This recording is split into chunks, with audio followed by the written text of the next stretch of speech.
You will hear a conversation between Harry and Andrea, two students who have just finished their final exams. First, you have some time to look at questions 1 to 5.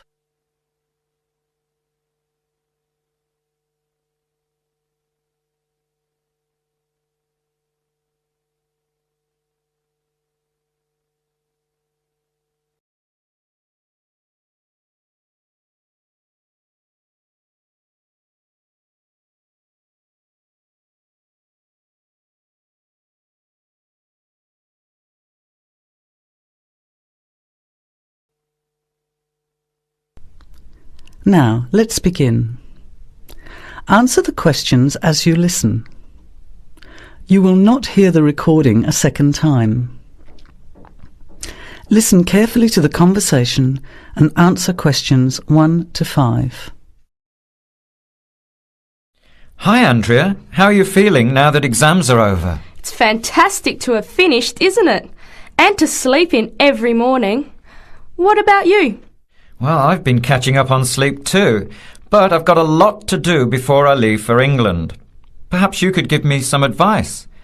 I've got a lot of things I can't possibly take back with me, but I don't know what to do with them. Well, it depends on what sort of things they are and whether you're thinking of giving them away or selling them. Well, almost everything. Furniture, the fridge and other kitchen stuff that I bought from the previous tenant.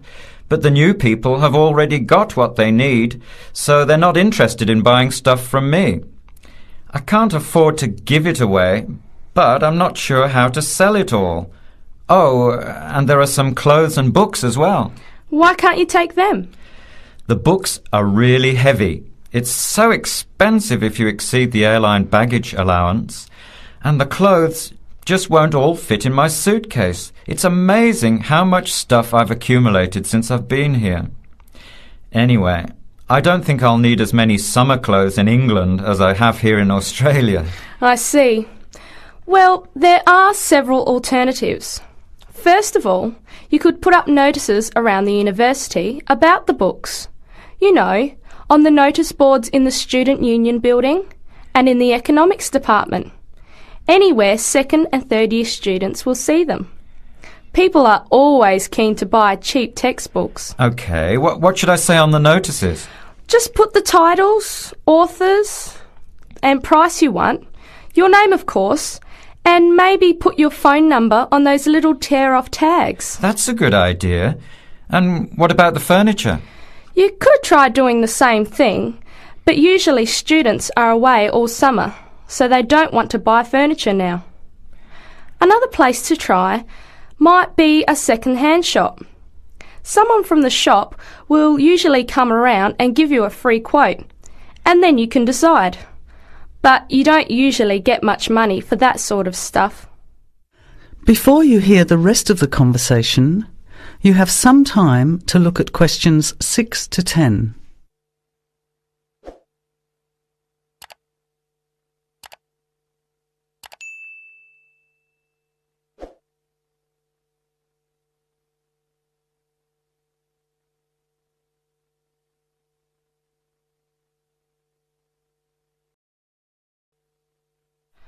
Another alternative is to put an advertisement in the Trading Post. Do you know that paper? It comes out every week advertising things people want to sell. You have to pay to put the advert in and then hope people phone. Give them as much information as possible, and if they're interested, invite them to come and have a look.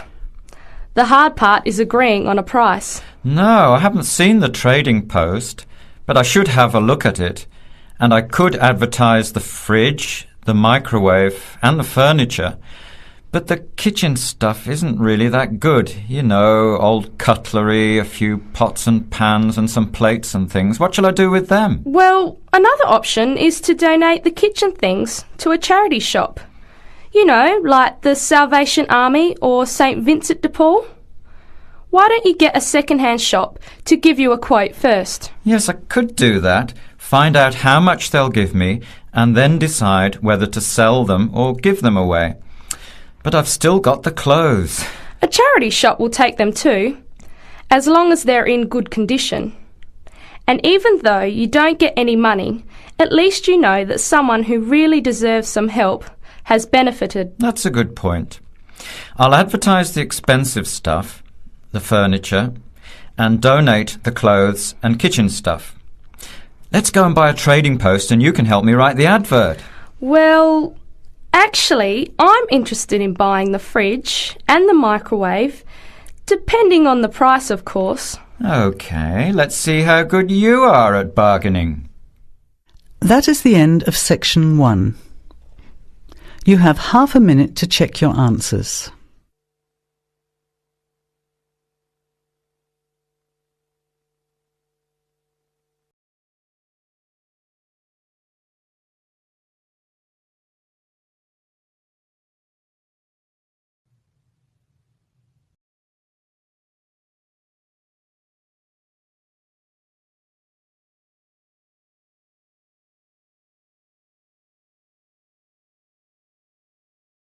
Now turn to Section 2.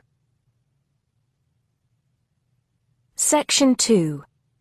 You'll hear a guide talking to visitors about a tourist attraction. First, you have some time to look at questions 11 to 14.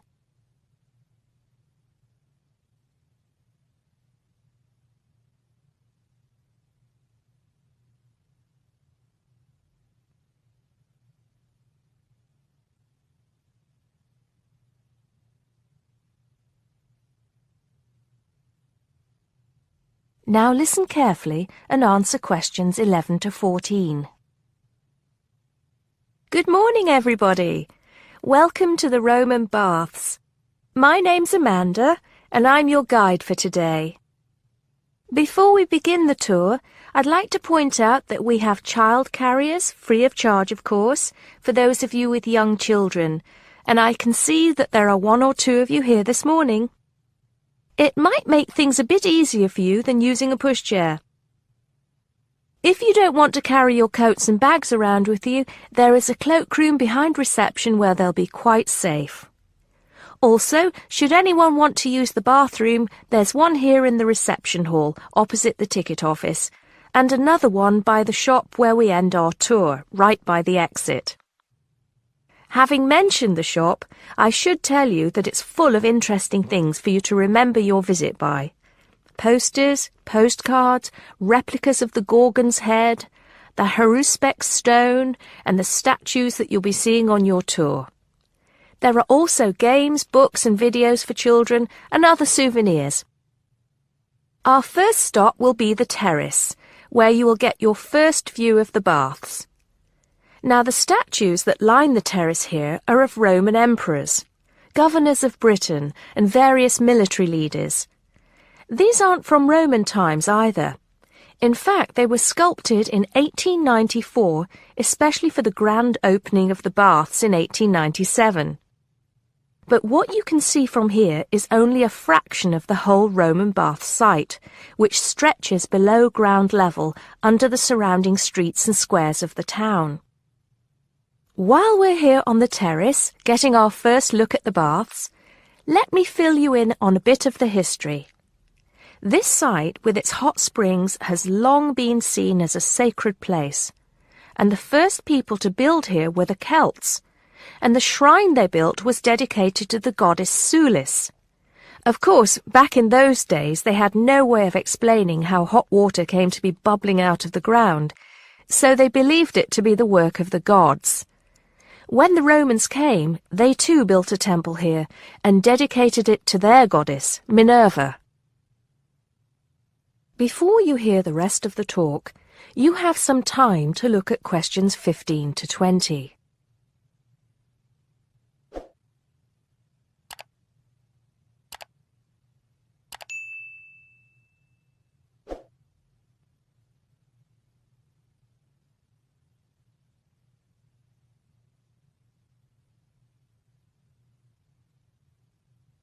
Now listen and answer questions 15 to 20.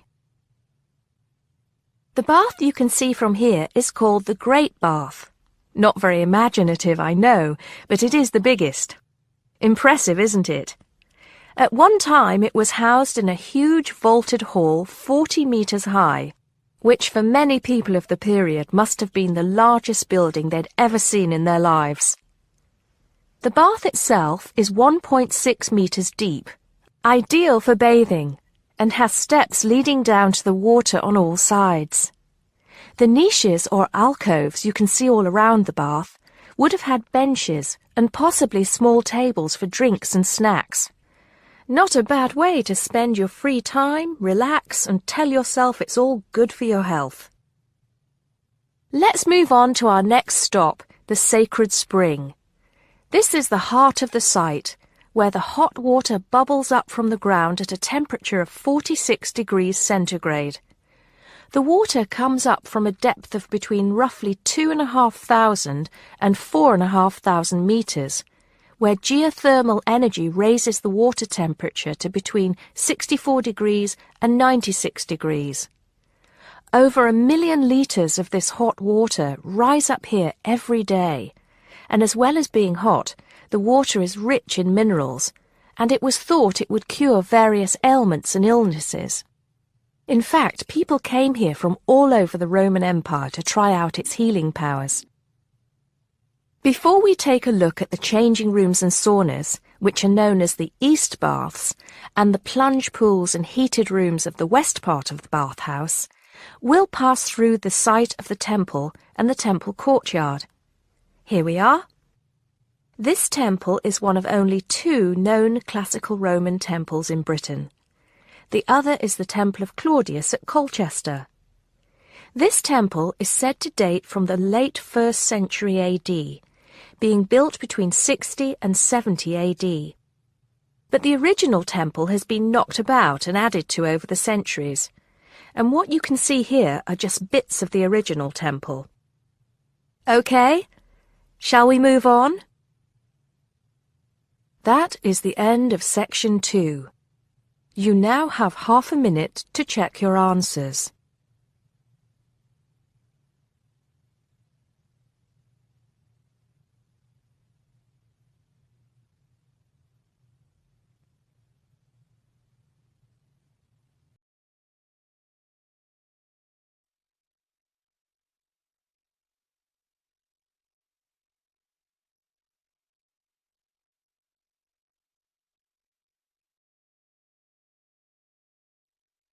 Now turn to section 3.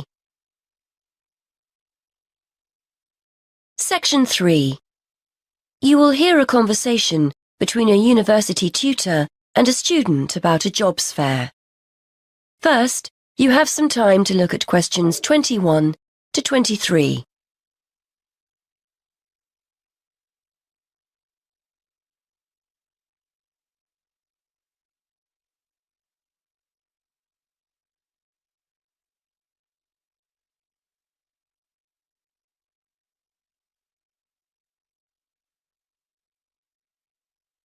Now listen and answer questions 21 to 23. OK, Fergus, so we've looked at your assignment, which was OK.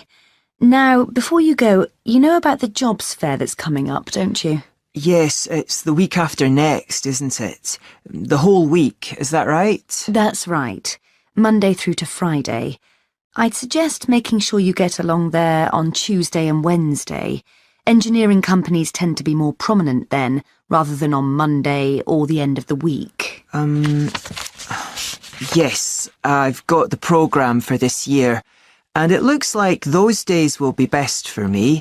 I'm only in my first year, so I'm not expecting too much from the day, but I've heard you can pick up some valuable ideas for career paths. Well, you've still got a few years here, I know, but it's never too soon to make a good impression on potential employers. You've got the programme, so do some research. Have a look at company websites so you've got the basis for a good conversation with the people on the stands. Before you hear more of the conversation, you have some time to look at questions 24 to 27.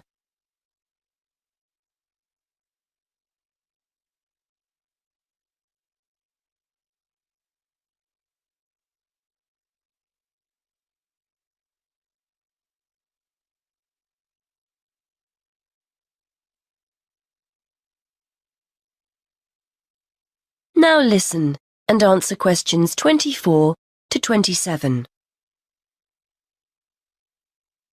Yes, I was looking at one the other day. The boss was being interviewed about their staff development programme, and there are one or two other firms I'm also interested in. That's good. You've made a start already. Remember to think about what you're going to ask people before you turn up. Not how much you're likely to earn, of course. You only discuss salaries at job interviews. No, questions about the skills you need for the job, the kind of personal qualities employers are looking for, that kind of thing. Yes, I see what you mean. It's best to go prepared and make the most of the opportunities. And I'm sure you don't need telling that it's a good idea to dress correctly for the event. You need to give off a professional air. Well, I won't be buying anything special for the occasion, that's for sure. I've got a suit and tie at my parents', but I don't have time to collect it. I'll make an effort, though. A nice pair of trousers and a jacket. Nothing too formal. I'm sure you'll look the part. By the way, you'll often find companies have more than one representative. Maybe someone from marketing handing out free gifts, someone who'll explain the interview process, an ex-student who now works for them, that kind of thing. Try and direct your questions towards the best person. Yes, that's a good idea. I'd certainly be keen to talk to any ex-students that are around. Before you hear the rest of the conversation, you have some time to look at questions 28 to 30.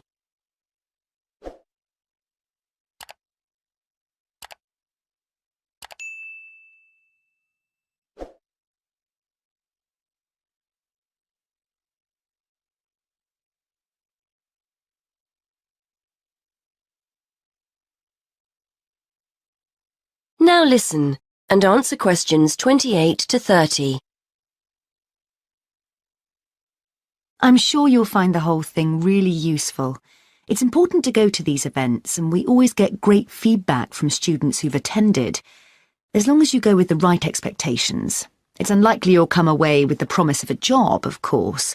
It's more about discovering what companies are looking for in potential employees. Yes. Plus, they're a great opportunity to practice things like networking, meeting new people, talking about yourself and what you do. Do you know what I mean? Definitely, yes. There will be several high-profile companies in the engineering sector, and you'll have the chance to get to know some useful people. If they give you their card or contact information, make sure you keep it safe. It's a sign they like you and want to keep in touch.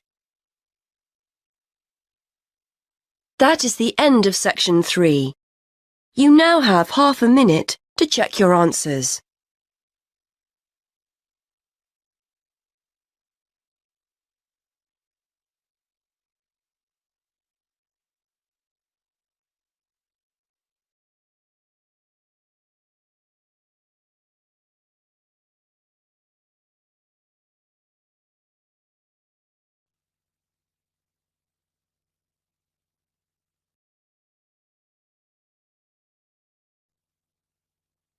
Now turn to section 4 on page 75. Section 4. You will hear Rebecca Bramwell, an artist and illustrator, giving advice on how to get your first job or commission as an artist. First, you have some time to look at questions 31 to 35.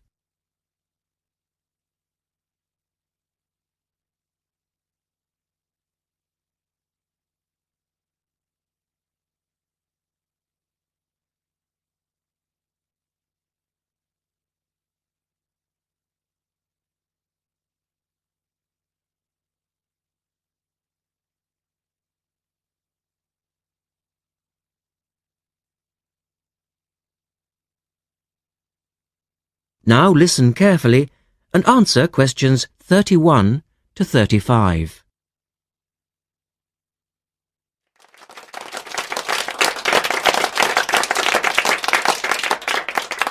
I'd like to introduce Rebecca Bramwell, an artist and illustrator who has come along today to talk to you all about getting your first job or commission as an artist. Over to you, Rebecca. Thank you for inviting me. I remember when I graduated back in 1983, I was very excited about getting my first commission. My degree was in fine art, and I'd worked long and hard to get it. I was an enthusiastic student, and I never found it difficult to find the incentive to paint. I think as a student you're pushed along by fellow students and tutors, and the driving force is there. However, when you leave college, you find yourself saying things like, "I'll have one more cup of coffee and then I'll sit down to work." I hate to admit it, but I say it myself. Suddenly, it isn't finding the inspiration or getting the right paper that's a problem. It's you. In my view, there are a number of reasons why this happens. It's a real challenge making a decent living as a new artist. You have to find a market for your work. Often you work freelance and need to take samples or portfolios of your work from place to place.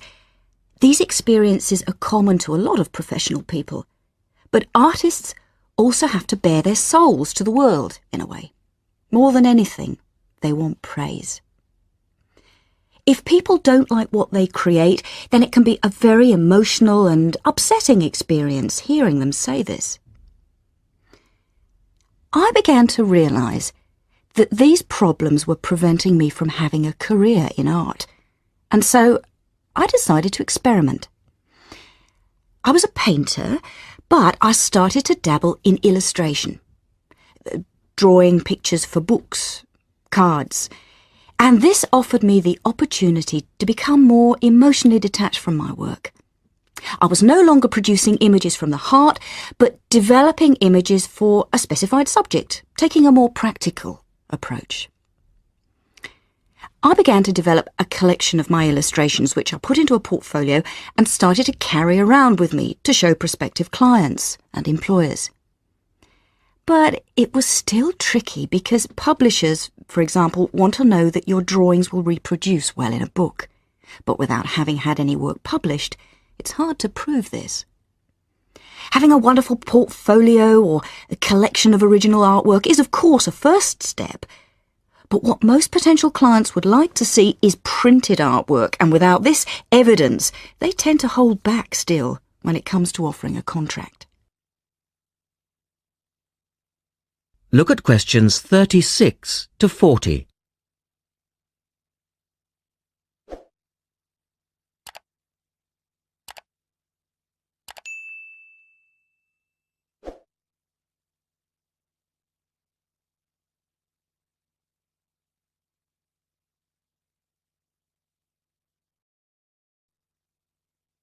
Now answer questions 36 to 40. Well, I overcame this problem in two ways. And I suppose this is my advice to you on preparing your portfolio of your best work. The first way was by submitting my work for a competition. And the one I chose was for a horoscope design and was sponsored by a top women's magazine.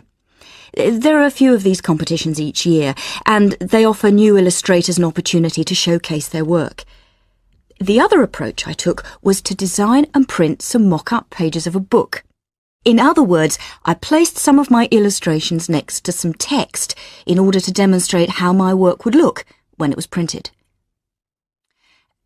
Perhaps I was lucky in that I had taken a degree that provided me with all-round creative skills so that I could vary my style and wasn't limited to a certain technique. Now, I think that is important. The art world and many other creative fields do try to pigeonhole people into snug boxes with an accompanying label. Now, I think you should try to resist this if you feel it happening to you. If you don't, you'll find it difficult to have new work accepted if you try to develop your style at a later stage in your career. Nevertheless, when you start out, and particularly when you're going for an interview, it's important not to confuse people by having a lot of different examples in your portfolio. One remedy for this is to separate your work into distinct categories. In my case, I did this by dividing my design-inspired illustrations from my paintings. It's then easier to analyse the market suited to each portfolio, such as magazines, book jackets, CD covers, etc. Working under two names is also useful, as it clarifies the different approaches and offers a distinction between them. I think it's been hard for artists to be recognised in anything other than the pigeonholes that they've been placed in. But luckily, these barriers are slowly being demolished. So I really do wish you all the very... That is the end of section 4. You now have half a minute to check your answers.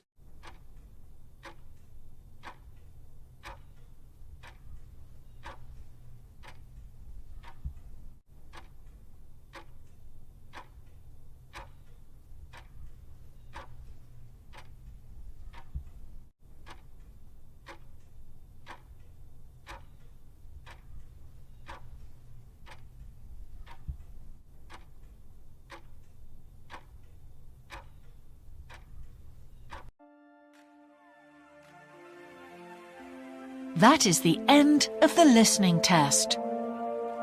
In the IELTS test, you would now have 10 minutes to transfer your answers to the answer sheet.